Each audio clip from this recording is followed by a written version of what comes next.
Ever since we've had people in charge, we've had people try to make their position sound as mighty as possible.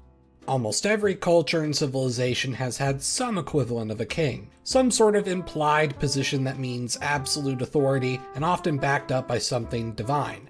But then as kings were put in charge of more and more things, in some cases becoming emperors, they would pad themselves up even more by bestowing themselves more titles and honors.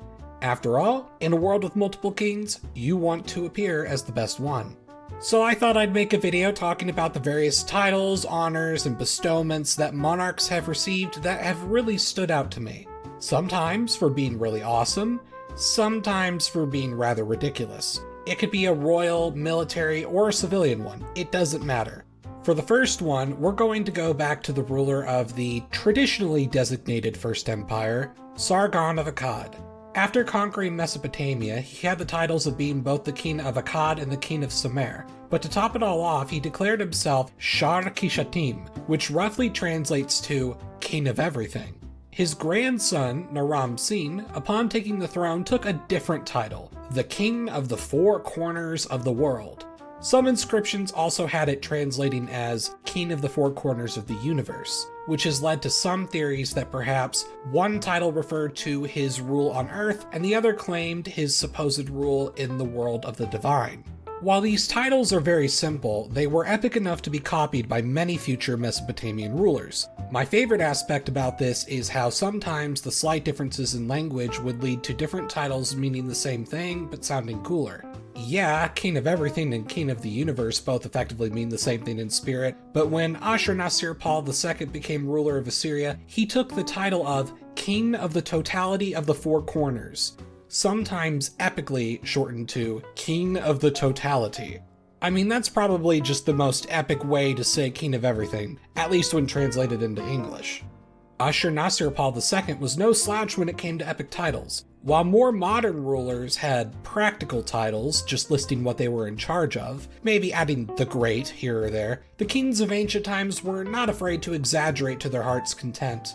On a relief outside of his palace, there's an inscription of his titles and deeds. Of the many things listed, my favorite three titles are the Weapon of the Great Gods, the King who has subjugated all the mountains and received their tribute, and my personal favorite, the Great Flood which none can oppose. I mean, that's just a really cool title. By the time Cyrus the Great came along and formed the Achaemenid Persian Empire, he naturally adopted many titles of the places he conquered, including, of course, the King of the Four Corners of the World and the King of the Universe. I mean, you might as well. But having all of those titles led to the creation of the title Kshayathia, meaning King of Kings, another title that, like King of the Universe before it, would be used by many future Persian empires trying to emulate Cyrus's glory.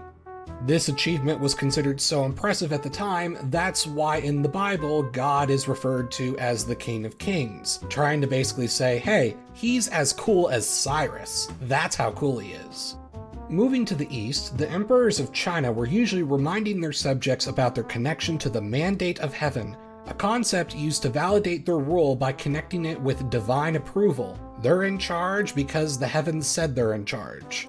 So a lot of times they were nicknamed things like Son of Heaven. But my personal favorite is the often used title Lord of 10,000 Years. In Chinese, 10,000 years is used as a phrase meaning simply a long time. So it's basically a cool sounding title implying the emperor's going to rule for a long time. All things considered, when you're already getting to name an entire dynasty after your family that's written down in the history books, you're probably not as concerned with everyday titles, I suppose. However, if we want to get to ridiculous amounts of titles, there's honestly no better place than Europe. During the era of feudalism, you had so many places you could potentially be in charge of. The list of titles for some people would be very long. Sometimes a duke in one place would be a king in another. Even by the time Europe had moved away from feudalism, the monarchs would keep their long titles because it still had the prestige of simply listing a ton of places they were in charge of. Honestly, I don't know which historical European monarch had the most, but one candidate who definitely had a lot was Austrian Emperor Franz Joseph. I mean, just listen to his title. Seine kaiserliche und königliche apostolische Majestät, von Gottes Gnaden Kaiser von Österreich, König von Ungarn und Böhmen, von Dalmatien, Kroatien, Slowenien, Galizien, Lodomerien und Illyrien, König von Jerusalem etc., Erzherzog von Österreich, Großherzog von Toskana und Krakau, Herzog von Lothringen, von Salzburg, Steyr, Kärnten, Krain und der Bukowina, Großfürst von Siebenbürgen, Markgraf von Mähren, Herzog von Ober- und Niederschlesien, von Modena, Parma, Piacenza und Guastalla, von Auschwitz und Sator, von Teschen, Friaul, Ragusa und Zara, gefürsteter Graf von Habsburg und Tirol, von Kiburg, Görz und Wadiska, Fürst von Trient und Brixen, Markgraf von Ober- und Niederlausitz und in Istrien, Graf von Hohenems, Feldkirch, Bregenz, Sonnberg etc., Herr von Triest, von Karthago und auf der Windischen Mark, Großwoiwode der Woiwodschaft Serbien etc. etc. Yeah, that's a mouthful. And did you notice something interesting in there? Still don't see it? Well, Franz Joseph had so many titles that in this version they used etc. multiple times. The Austrians actually reached a point where even they were tired of reading them all out and just cut the list off in 2 places. Some of these titles are places Austria used to own in the past but lost, and they've just refused to relinquish the title. That's probably why this whole thing is called Emperor Franz Joseph's Grand title. Also, if you notice the weird King of Jerusalem part of his title, that's basically a title left over from the Crusader state, the Kingdom of Jerusalem, that got claimed by the Kingdom of Naples because of a marriage connection, and then for a while the ruler of Austria was also the ruler of Naples, and so the Habsburgs decided, hey, we're already the Holy Roman Emperors, so why not take that title? And that's how leftover feudalism led to Austrian rulers claiming to be kings over something they never controlled in their entire history as an entity. Feudalism, you gotta love it. For another monarch that had a ton of titles and honors, we have the late Elizabeth II, former Queen of the United Kingdom and the crumbling British Empire. Of the multitude of titles she had, the one that stood out to me the most was Admiral in the Great Navy of the state of Nebraska. For those not familiar with the US states, Nebraska is a state that is the most landlocked state in the country. The idea of Nebraska having a navy is laughable. I mean, they have rivers that you might be able to fit smaller Navy vessels in, but no, they don't have a Navy. In fact, Nebraska doesn't even have a state defense force of any kind anyway. So where on earth did this title come from? It turns out this title is an honorary title bestowed upon individuals by the governor of Nebraska. It's given to anyone who has in some way contributed to the state. It is very aware of how tongue-in-cheek the award is and is not to be used in an actual military fashion of any kind. In many ways, it's similar to the Kentucky Colonel title, a non-military military title given to good Kentuckians, like notably the fast food figure Colonel Sanders of KFC fame. If you go to the Nebraska Admirals Association's website, you'll find that they've made several notable figures into Nebraska admirals, and hey, the Queen accepted it, so I say it counts as a title, even if it's a rather ridiculous one.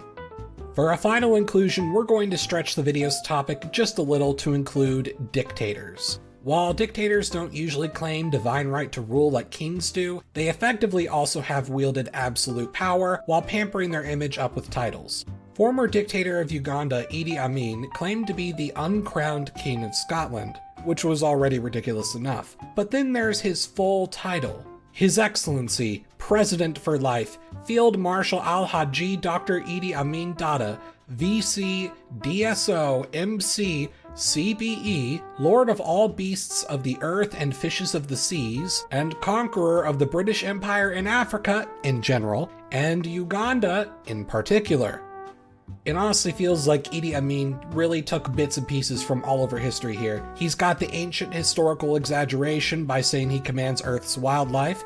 He's exaggerated his claims of conquest. He's given himself military and royal titles if you count the Scottish claim, and even an assurance that he'll rule for life, which, I mean, he ruled for 8 years, which is a number, so, good job, Idi, I guess. Well, I'm Emperor Tigerstar, and I'll see you. Actually, no. You know what? I think I'll give myself a snobby royal title of my own. Hail His Enlightened Imperial Majesty Emperor Tigerstar, Emperor of Cartography, Master of Microsoft Paint, Bombastic Drummer of Metal, Collector of Vinyls Great and Old, Surveyor of Statistics, Nerd of Bookkeeping, Lover of History, Perfection in Mind and Soul, and totally the most humble in all the land unironically. Yeah, I think that'll work fine. Thanks for watching. If you'd like to support my channel and keep it going, you can become a member of my Patreon, where you get to see videos early and a few bonus extras.